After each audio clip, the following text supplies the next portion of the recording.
আর সেলিমদা উদ্বোধন করবেন।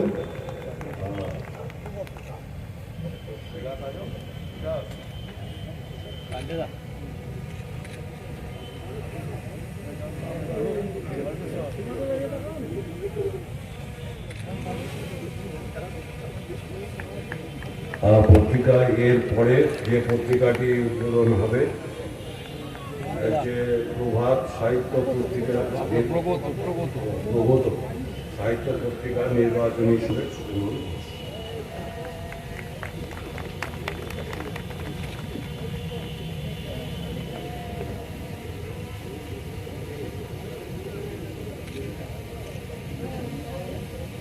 আমাদের আমার গুরুজনেরা, যুব তরুণ সাথী বন্ধু ভাই মা ও বোনেরা, আপনারা দেখলেন আমার বক্তব্য রাখার আগে এখানে তিনটি পত্রিকার বিশেষ সংখ্যা নির্বাচনকে কেন্দ্র করে উদ্বোধিত হলো। তার মধ্যে একটি চড়াইবেতি, উপনিষদের বাণী অনুযায়ী এগিয়ে চলতে থাকার বাণী। আসলে আমাদের রাজ্য, আমাদের রাজনৈতিক সংস্কৃতি, আমাদের গণতান্ত্রিক মূল্যবোধ স্বাধীনতার আগে থেকে এভাবেই গড়ে উঠেছে। নির্বাচন মানে একটা রাজনৈতিক সংগ্রাম, এবং সেই রাজনৈতিক সংগ্রাম মানে সেখানে মানুষের সামাজিক, অর্থনৈতিক, রাজনৈতিক, সাংস্কৃতিক নানান চাহিদার কথা, সমস্যার কথা, সম্ভাবনার কথা আলোচনা হওয়া দরকার। আমরা বামপন্থীরা প্রথম থেকেই মনে করি 5 বছরে একবার যখন বিধানসভা নির্বাচন হচ্ছে, তাহলে 5 বছর ধরে বিধানসভায় কি নিয়ে আলোচনা হবে, কোন সমস্যাগুলোর উপর গুরুত্ব দেওয়া হবে, কাদের বিষয়গুলো উত্থাপিত হবে, আমাদের রাজ্য, আমাদের দেশে দৈনন্দিন জীবন জীবিকার সংগ্রামে যারা লিপ্ত, আমরা মনে করি আমাদের কৃষক, আমাদের কৃষি, আমাদের কৃষি পণ্যের দাম, আমাদের কৃষি সরঞ্জামগুলোর চাহিদা, সেই অনুযায়ী তাকে মেটানোর মতো কৃষিভিত্তিক শিল্প গড়ে তোলা। আমরা মনে করি আমাদের বেকার ছেলে মেয়েদের হাতে 2 হাতে কাজ, তাদের যে বুকে বল আছে, তাদের যে মেধা আছে, যে দক্ষতা আছে, যে ঊর্জা শক্তি আছে, তাকে ব্যবহার করে দেশ গঠন, সমাজ গঠন, রাজ্যের গঠন এবং পরিবারের প্রয়োজনে তার হাতে কাজ, তার উপার্জন। আমরা মনে করি আমাদের যে ছোট ছোট শিশু জন্মায়, তার আগেই তাদের শিক্ষার, তাদের স্বাস্থ্যের উপযুক্ত পরিকাঠামো গড়ে তোলা। এবং ওটা কথার কথা নয়, আজকে কেরালায় এলডিএফ সরকার দেখিয়েছে নির্দিষ্ট লক্ষ্যে ধাবিত হলে, পরিকল্পনা থাকলে, মানুষের প্রতি দরদ থাকলে কিভাবে মানব সম্পদের উন্নয়ন করা যায়, কিভাবে শিক্ষাকে সর্বজনীন করা যায়, কিভাবে দারিদ্র্য উন্মোচন করা যায়, কিভাবে প্রসব করার মতো সময়ে মায়ের মৃত্যু ঠেকানো যায়, শিশু মৃত্যুর হার কমানো যায়, স্মার্ট ক্লাসরুম তৈরি করা যায়, সরকারি ব্যবস্থাপনার মধ্যে স্বাস্থ্য পরিকাঠামো গড়ে তোলা যায়। আমরা 34 বছর বামফ্রন্ট সরকার চালিয়েছি, এখন নানান কথা হোয়াটসঅ্যাপ ইউনিভার্সিটিতে বলছে। যারা মনে করেছিল সিপিএম নেই, যারা মনে করেছিল লাল ঝান্ডা শেষ হয়ে গেছে, এখন প্রধানমন্ত্রী আসুন, আর স্বরাষ্ট্রমন্ত্রী আসুন, আর মুখ্যমন্ত্রী বক্তৃতা করুন, সিপিআইএম কে আর 34 বছরকে না দুষে তাদের ভাত হজম হচ্ছে না, কোন বক্তৃতা শেষ করতে পারছেন না। এই মাঠেই আমরা বুদ্ধদাস সীতারাম ইয়েচুরি প্রয়াতের পরে পার্টির উদ্যোগে স্মরণ সভা করেছিলাম আরেক প্রান্তে। আমরা সেদিন শপথ নিয়েছিলাম আমাদের দেশকে বাঁচাতে হবে। দেশকে বাঁচানো মানে দেশের মানুষকে বাঁচানো, দেশের মানুষকে বাঁচানো মানে দেশের মানুষের ঐক্যকে, তার সংহতিকে রক্ষা করা। আমাদের দেশ, আমাদের সংস্কৃতি বৈচিত্র্যপূর্ণ, নানা ভাষা, নানা মত, নানা পরিধান, বিবিধের মাঝে দেখো মিলন মহান।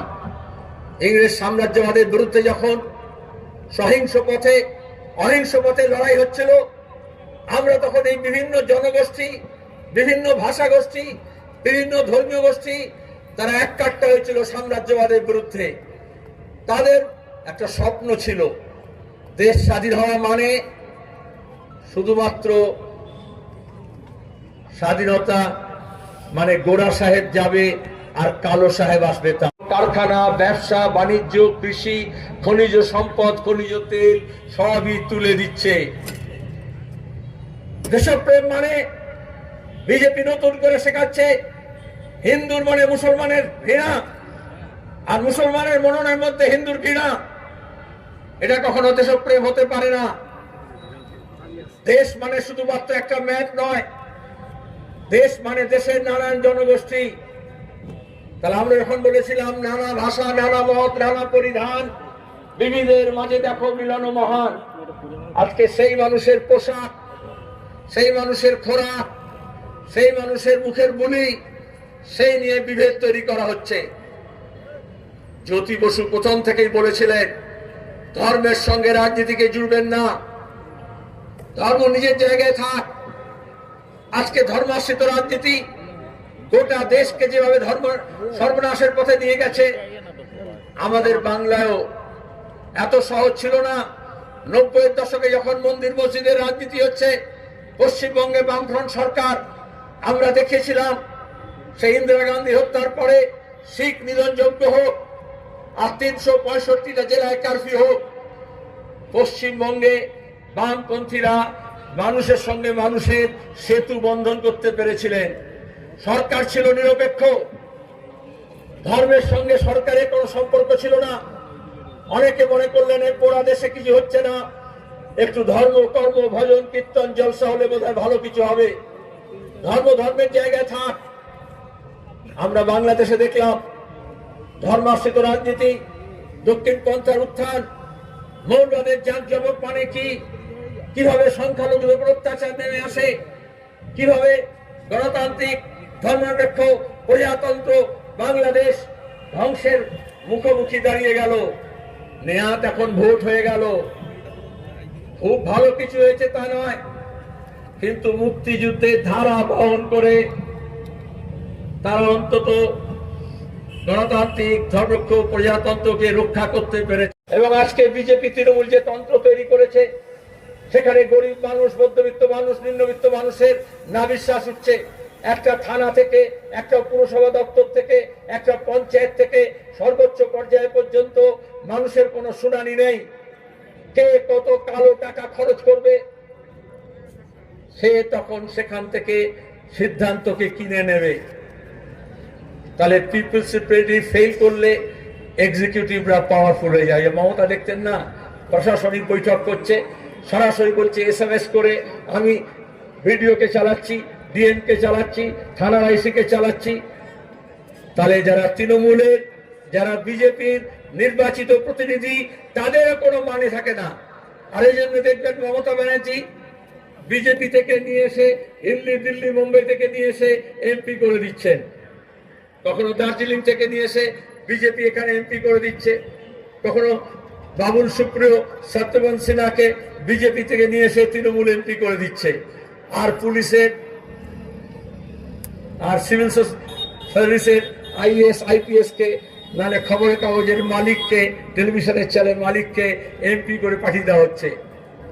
সেখানে মানুষের কথা হবে, সেখানে বেকার ছেলে মেয়েদের জ্বালা যন্ত্রণার কথা হবে, সেখানে কল কারখানা গড়ে তোলার কথা হবে, সেখানে কৃষকের ফসলের দামের কথা হবে, সেখানে আপনার পানীয় জলের সমস্যার কথা হবে, সেখানে রাস্তাঘাট, ব্রিজ, সেতুর কথা হবে, সেখানে কিভাবে আমাদের পোস্ট অফিস, ব্যাংক, আমাদের পাবলিক সেক্টর, আমাদের এয়ারপোর্ট, আমাদের রেল লাইন, আমাদের রেল স্টেশন কোন কোম্পানির কাছে কত টাকায় বিক্রি হবে তার ব্যবস্থা করা হবে। ভোটের আগেই এরা স্পন্সার্ড হয়ে যায়। ইলেকটোরাল বন্ড, কর্পোরেট ফান্ডিং এর নাম করে কোটি কোটি টাকা আসে। এই যে প্লেন নিয়ে, এই যে হেলিকপ্টার নিয়ে, এই যে বিরিয়ানির প্যাকেট নিয়ে, এই যে এসি গাড়ির কনভয় নিয়ে এত ছোটাছুটি দেখছেন, এইগুলো হচ্ছে ভোটের আগেই এরা বিকিয়ে গেছে। সেইখানে দাঁড়িয়ে একটা অসম প্রতিযোগিতা, সেইখানে এই লড়াই, এবং এক্সিকিউটিভ যখন এরকম কারাপ্ট হয়ে যায়, সে পুরসভায় বসে থাকুক আর নবান্নে বসে থাকুক, গোবর খাচ্ছিল। তখন দাঁড়িয়ে নিয়োগ হয়নি কেন? আমাদের ব্যাংকে, পোস্ট অফিসে, আমাদের রেলে, আমাদের কলকারখানায়, এই কয়লা খনিতে কত লোক কাজ করতে, এখন কত লোক কাজ করে? কলকাতা বন্দরে কত লোক কাজ করতে, এখন কত লোক কাজ করে? কেন নিয়োগ হয় না? এমনকি প্যারামিলিটারি ফোর্স, এমনকি ডিফেন্স, সৈন্যবাহিনীতে শূন্য পদ রয়েছে লক্ষ লক্ষ। এখানে যেমন সিভিক দিয়ে, এখানে যেমন স্কিম ওয়ার্কারদের দিয়ে, এখানে যেমন কন্ট্রাকচুয়াল দিয়ে কাজ হয়, সেরকম ভারত সরকারও তাই করছে। আমরা বামপন্থীরা বলেছি, শুধু আমরা বলি না, আমরা তা করে দেখিয়েছি। বামফ্রন্ট যেটা মানে 6 মাসের মধ্যে যত স্কিম ওয়ার্কার আছে, যত কন্ট্রাকচুয়াল ওয়ার্কার আছে, যত ঠিকা শ্রমিক আছে, তাদের পার্মানেন্ট করা হবে। যেমন কথা তেমন কাজ। 1977 সালে বামফ্রন্ট সরকার তৈরি হওয়ার পরে আমরা ধাপে ধাপে সমস্ত ক্ষেত্রে, শিক্ষা ক্ষেত্রে, স্বাস্থ্য ক্ষেত্রে, সরকারি ক্ষেত্রে, পুরসভায়, পঞ্চায়েতে যত ঠিকে ছিল, যত কন্ট্রাকচুয়াল ছিল, তাদেরকে পার্মানেন্ট করেছিলাম। জরুরি অবস্থার পরে বামফ্রন্ট যখন তৈরি হলো সরকার, আমরা বলেছিলাম গণতন্ত্রের সম্প্রসারণ হবে। আমরা গণতন্ত্রের সম্প্রসারণ করেছিলাম। সমস্ত প্রতিষ্ঠান নির্বাচিত হয়েছিল, স্কুল কমিটি, ম্যানেজিং কমিটি থেকে, কোঅপারেটিভ থেকে, স্কুল, বোর্ড, কলেজ, বিশ্ববিদ্যালয় নির্বাচিত হয়েছিল। বিজেপি তৃণমূল আসার পরে কোনো নির্বাচিত সংস্থা নেই, সবই মনোনীত।